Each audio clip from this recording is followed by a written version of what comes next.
وكذلك يجتبيك ربك ويعلمك من تأويل الأحاديث ويتم نعمته عليك وعلى آل يعقوب كما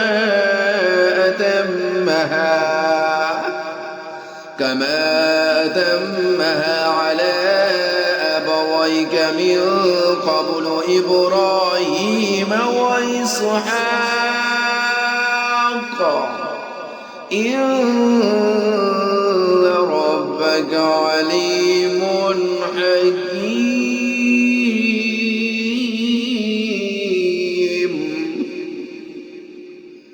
اور اسی طرح تمہارا پروردگار تمہیں نبوت کے لیے منتخب کرے گا اور تمہیں تمام باتوں کا صحیح مطلب نکالنا سکھائے گا، جس میں خوابوں کی تعبیر کا علم بھی داخل ہے، اور تم پر اور یعقوب کی اولاد پر اپنی نعمت اسی طرح پوری کرے گا جیسے اس نے اس سے پہلے تمہارے ماں باپ پر اور ابراہیم اور اسحاق پر پوری کی تھی.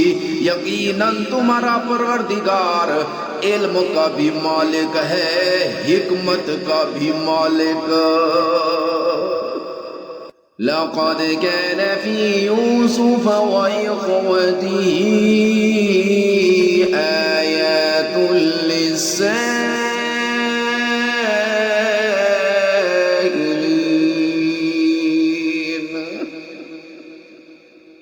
حقیقت یہ ہے کہ جو لوگ تم سے یہ واقعہ پوچھ رہی ہے ان کے لیے یوسف اور ان کے بھائیوں کے حالات میں بڑی نشانیاں ہیں.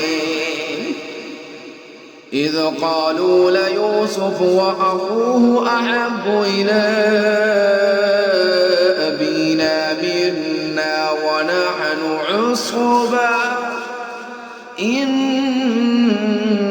ابانا لفي ضلال مبين.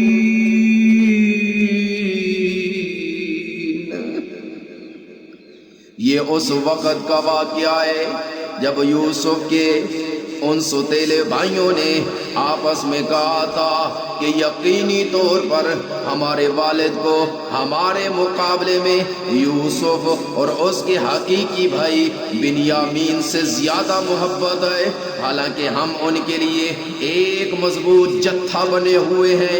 ہمیں یقین ہے کہ ہمارے والد کسی کھلی غلط فہمی میں مبتلا ہیں.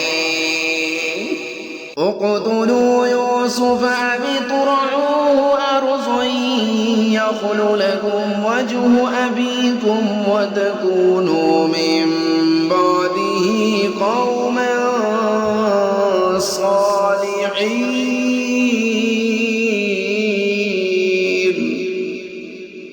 اب اس کا حل یہ ہے کہ یوسف کو قتل ہی کر ڈالو یا اسے کسی اور سرزمین میں پھینکو تاکہ تمہارے والد کی ساری توجہ خالص تمہاری طرف ہو جائے، اور یہ سب کرنے کے بعد پھر توبہ کر کے نیک بن جاؤ.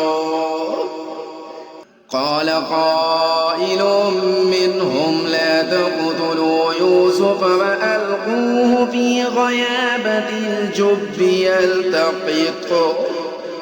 يلتقطه بعض السيارة إن كنتم فاعلين.